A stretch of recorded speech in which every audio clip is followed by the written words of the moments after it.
मकर संक्रांत हा नववर्षातील पहिला सण ज्याचा सर्वजण तिळगुळ वाटून पतंग उडवून आनंदात घेतात। या दिवशी पूजेचं देखील महत्त्व आहे। या दिवशी सुवासिनी सुगड पूजन करतात आणि एकमेकींना वाण देतात।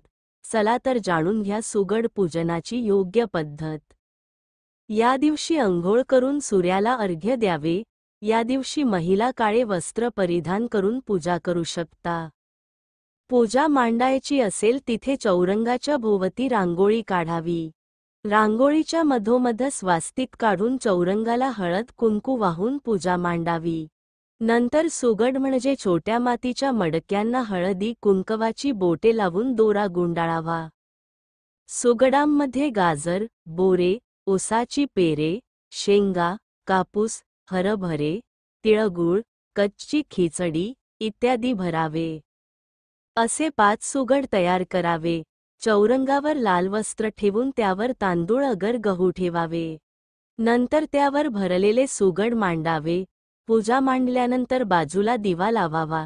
सुगडावर हळदी कुंकू वाहून नमस्कार करावा। त्यातून एक सुगड देवासमोर आणि एक सुगड तुळशीपाशी ठेवावा। तिळगुळ, हलवा याचा नैवेद्य दाखवावा।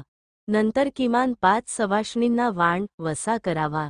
या दिवशी हळदी कुंकू समारंभ करून तिळगुळ वाटावा।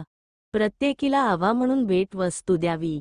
मकर संक्रांत ते रथसप्तमीपर्यंतचा काळ हा पर्वकाळ असतो। या दरम्यान हळदी कुंकू समारंभ, दान व तिळगुळ देऊ शकता।